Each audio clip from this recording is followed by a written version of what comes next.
ছোট ছোট আঘাতগুলা জীবনের আসতেই থাকবে। ছোট ছোট সমস্যাগুলো জীবনের আসতেই থাকবে।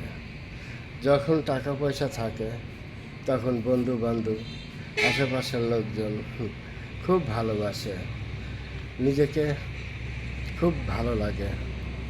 বন্ধু বান্ধবরা আত্মীয় স্বজন কিছু আছে, তারা ডেকে কাছে বসায়, এসো বসো, কি খাবে।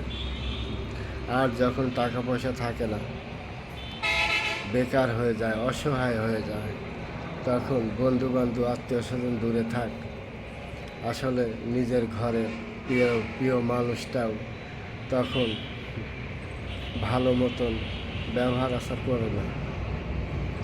এটাই জীবনের থেকে আমি ধীরে ধীরে পেলাম। কারণ কেউই তো খবর নেয় না। যখন খবর নেয় তাদের দরকারে, তাদের প্রয়োজনে ছাড়া কেউ খবর নেয় না। এ জীবন দিয়ে কী হবে? এ জীবন আজ আছে, কাল নাই। হয়তো আজ বেঁচে আছি, কথা বলতে পারতেছি, কালকে নাও বেঁচে থাকতে পারি, কালকে নাও কথা বলতে পারি। শুধু আসলে মনের কাছে থেকে যায় ভালো কিছু ব্যবহারগুলো।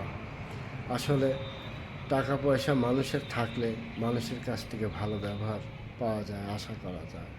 আর অর্থহীন জীবনে আসলে মানুষের কাছে ভালো ব্যবহারটা পাওয়া যায় না।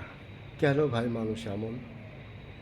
2 দিনের দুনিয়া, আজ মরে গেলে কাল 2 দিন এই সোনার দেহটা মাটি হয়ে যাবে।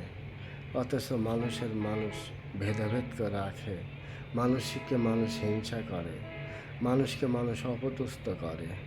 কেন? যারে অপদস্থ করছো সেও একদিন মাটি হয়ে যাবে। তুমিও যে একজনকে অপদস্থ করতেছো, তুমিও একদিন মাটি হয়ে যাবে। সবাই মাটির মানুষ। মনটা কি মাটি হতে পারে না? মনটা কি মাটির মতো হতে পারে না? ব্যবহারটা কি মাটির মতো হতে পারে না? কেন হয় না? কেন ওগুলো হচ্ছে না? মানুষ কোন খেয়ালে আছে? আসলে কি বলবো, ভাগ্যটাই আমাদের এরকম। কারণ আমরা গরিব ঘরের সন্তান।